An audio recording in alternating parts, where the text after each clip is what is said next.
दोस्तों मालाबार आज के समय में गोल्ड मार्केट का एक बहुत बड़ा ब्रांड बन चुका है। दोस्तों ये भारत का सबसे बड़ा ब्रांड तो है ही, साथ में इसके stores US, UK, Canada, Oman, Malaysia, Singapore और भी काफ़ी गल्फ कंट्रीज़ में आज इसके लगभग 350 से भी ज़्यादा स्टोर्स हैं, जहाँ से भी इसको लगभग 27,000 करोड़ से भी ज़्यादा का रेवेन्यू जनरेट होता है। लेकिन दोस्तों इसके संघर्ष की कहानी भी बेहद ही दिलचस्प है, क्योंकि दोस्तों जिस शख्स ने इसको शुरू किया था उसने अपने घर तक को गिरवी रख दिया था इसको स्टार्ट करने के लिए। और शुरुआत में उन्होंने केवल अपना छोटा सा मसालों का बिजनेस ही शुरू किया था, लेकिन फिर कैसे उन्होंने इतने बड़े ब्रांड को बिल्ड किया, जानेंगे सब कुछ। उन्होंने क्या बिजनेस स्ट्रेटेजी लगाई, कैसे उन्होंने इसको इतना बड़ा ब्रांड के रूप में कन्वर्ट किया, जानने को मिलेगा सब कुछ आज की इस वीडियो में। अगर आप चैनल पर पहली बार आए हैं तो हमारी छोटी सी यूट्यूब फैमिली के साथ जुड़कर इसको और भी बड़ा करें, ताकि आपको भी ऐसी बिजनेस रिलेटेड वीडियोस लगातार मिलती रहें। और हाँ, अगर वीडियो पसंद आए तो वीडियो के लिए एक लाइक ज़रूर करें।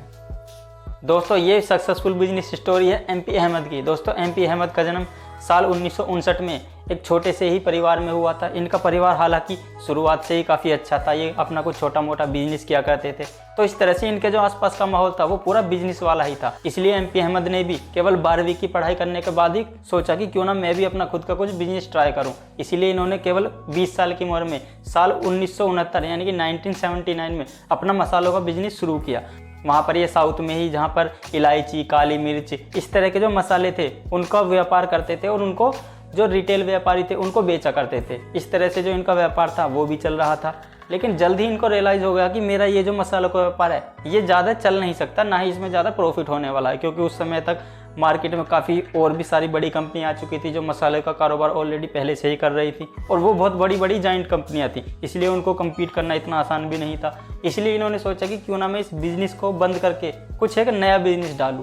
लेकिन अब इन्होंने वो बिज़नेस को तो बंद कर दिया था, लेकिन अब कोई नया आइडिया इनके पास नहीं था कि क्या बिज़नेस करना है, कैसे करना है। ना ही इतनी नॉलेज थी कि ना ही कोई ऐसा बिजनेस आइडिया था जिस पर ये वर्क कर सके। इन्होंने उस समय पर देखा कि इनका खुद का परिवार और इनके जो आसपास के रिश्तेदार थे वो हमेशा से ही त्योहारों पर, दिवाली पर या और भी जो कोई बड़ा त्यौहार होता था उस पर इन्वेस्ट करने के लिए सबसे ज़्यादा गोल्ड को प्रेफर किया करते थे। वो सोने की आभूषणों को खरीदा करते थे।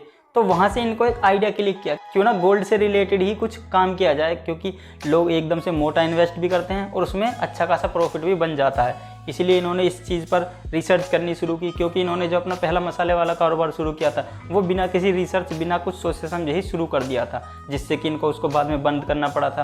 तो इनको ये लग चुका था कि अब मुझको जो नया बिजनेस स्टार्ट करना है वो पूरी तरीके से तैयार होकर उस पर रिसर्च कर सब चीज़ को जानकर परख कर तब मैं अपना कोई नया बिजनेस स्टार्ट करूँगा। इसलिए इन्होंने शुरुआत के 6 से 8 महीने केवल मार्केट में जाकर रिसर्च की कि भैया कैसे लोग सोना खरीदते हैं, किस टाइम पर ज़्यादा बिकता है या कौन सी ज़्यादा डिमांड में चीज़ें रहती हैं। इस तरह की रिसर्च इन्होंने मार्केट में जाकर शुरू की। काफ़ी सारी रिसर्च करने के बाद फिर इन्होंने फाइनली अपना बिजनेस स्टार्ट करने का मन बना लिया। लेकिन इन्होंने अपने परिवार के कुछ लोगों को साथ में तो ले लिया था, लेकिन फिर बात थी कि भैया इतने पैसे कहाँ से आएंगे बिजनेस में इन्वेस्ट करने के लिए, क्योंकि गोल्ड का जो कारोबार है ये कोई छोटा मोटा कारोबार तो है नहीं, इसमें काफ़ी सारा इन्वेस्ट आपको करना होता है। तो समस्या थी कि ये इतना सारा पैसा आएगा कहाँ से। अब इन्होंने जब चीज़ों को देखा समझा तो इनको लगा कि शायद मैंने गलती कर दी है। लेकिन फिर इन्होंने सोचा कि अगर अब मैं इस कारोबार में आगे बढ़ चुका हूँ तो अब मैं इसको ही करके रहूँगा। इसीलिए इन्होंने अपना जो घर था उसको गिरवी रखकर और बाकी जो प्रॉपर्टीज थी उनको भी गिरवी रखकर 50 लाख रुपए का लोन लिया, और उस 50 लाख रुपए के लोन से इन्होंने कोझिकोड में ही अपना एक 400 वर्ग फुट का एक छोटा सा शोरूम खोला, जहाँ पर शुरुआत में ये सोने की आभूषणों को बेचा करते थे। शुरुआत में सोने के जो बार थे यानी कि गोल्ड बार, जिनको आप सोने की ईंट के नाम से भी जानते हैं, उनको खरीद कर और फिर जो दूसरे सुनार थे उनसे बनवाया करते थे, क्योंकि इनको गोल्ड बनाने की कोई नॉलेज ही नहीं थी। इसलिए शुरुआत में सोने को खरीद कर दूसरे जो सुनार थे उनसे बनवाया करते थे। इस तरह से जो इनका गोल्ड का कारोबार था वो धीरे धीरे चलने लगा, लोग इनके पास आने लगे, गोल्ड इनका जो है वो भी अच्छा खासा बिकने लगा था। लेकिन फिर इन्होंने देखा कि अगर मैं ऐसे ही गोल्ड को खरीद कर फिर दूसरे से बनवा कर बेचूंगा तो उसमें प्रॉफिट मार्जिन बहुत कम हो जाएगा। इसीलिए इन्होंने कुछ कारीगरों को हायर किया और साथ में खुद भी उनके साथ में बैठकर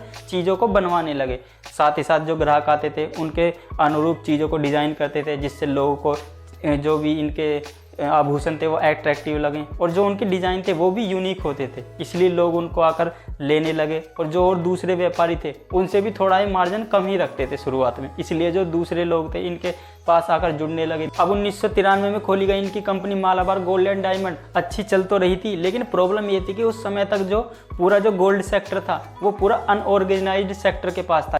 यानी कि लोग अपने पुरखों या जहाँ से वो पहले से सोना खरीदते आ रहे हैं वो उन्हीं सुनार से सोना ज़्यादा खरीदते थे, क्योंकि वो उनकी फैमिली उससे ही सोना खरीदती थी, तो उनको उस पर ज़्यादा विश्वास हुआ करता था। तो इसलिए वो किसी नए के पास सोना नहीं खरीदते थे, क्योंकि सोना एक ऐसी चीज़ है, मोस्ट एक्सपेंसिव चीज़ है।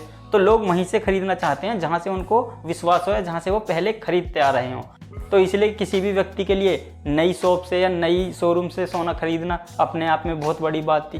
तो ये चीज़ एपी अहमद भी समझते थे, इसलिए उन्होंने सोने के जो मेकिंग चार्जेस थे उनको काफ़ी कम किया, और जो सोने के रेट थे उनको भी बहुत हद तक नॉमिनल किया। उसमें प्रॉफिट मार्जिन बहुत ही कम रखा, जिससे कि लोग एक्टिव हों, और वो उनकी स्ट्रेटजी काम भी कर गई। धीरे धीरे लोग उनके शोरूम पर आने लगे और उनका जो सोने का कारोबार था वो अच्छा खासा चलने भी लगा।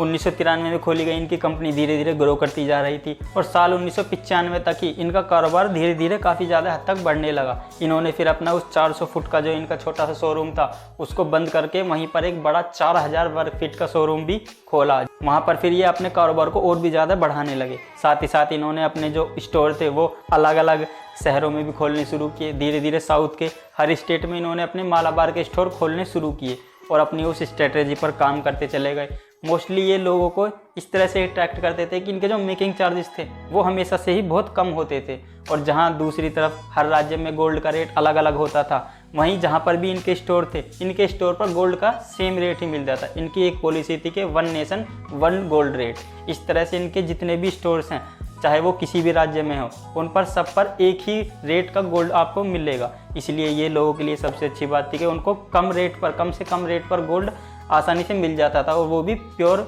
गारंटी के साथ। लेकिन साल 1999 में इन्होंने अपनी गोल्ड की क्वालिटी को और भी ज़्यादा इंप्रूव करने के लिए BIS हॉलमार्क भी अपने जो आभूषण थे उनमें लगाना शुरू किया, जिससे भी लोगों को और भी ज़्यादा भरोसा हो गया कि इनके जो सोने की चीज़ें हैं वो काफ़ी अच्छी हैं, उनकी क्वालिटी काफ़ी अच्छी है, क्योंकि उन पर BIS हॉलमार्क की भी मोहर अब लगने लगी थी। इस तरह से इनका जो कारोबार था वो और भी ज़्यादा बढ़ने लगा। धीरे धीरे इनके जो स्टोर थे वो ऑल ओवर इंडिया में खोले जाने लगे, नए नए स्टेट में इनके स्टोर जाने लगे। इस तरह से इनका कारोबार काफ़ी भारत में बढ़ता चला गया। और फिर साल 2001 में इन्होंने भारत से बाहर भी एंट्री मारी। साल 2001 में इन्होंने गल्फ़ कंट्रीज़ में भी अपने स्टोर खोलने शुरू किए। दोस्तों, मालाबार भारत में पहली ऐसी कंपनी है जिसने गोल्ड को ऑर्गेनाइज तरीके से बेचा। दोस्तों, भारत की नंबर 1 कंपनी तो है ही, साथ में US, UK, Canada, Malaysia, Oman और भी कई सारे गल्फ़ देशों में इसके अलावा 350 से भी ज़्यादा स्टोर्स हैं। आने वाले 5 वर्षों में लगभग 800 स्टोर्स और नए देशों में खोलेंगे। इस तरह से कंपनी का एक्सपेंशन और भी ज़्यादा तेज़ी से होगा। तो दोस्तों, आज की इस वीडियो में इतना ही। वीडियो कैसी लगी कमेंट में अपनी राय ज़रूर दें। Thanks for your valuable time.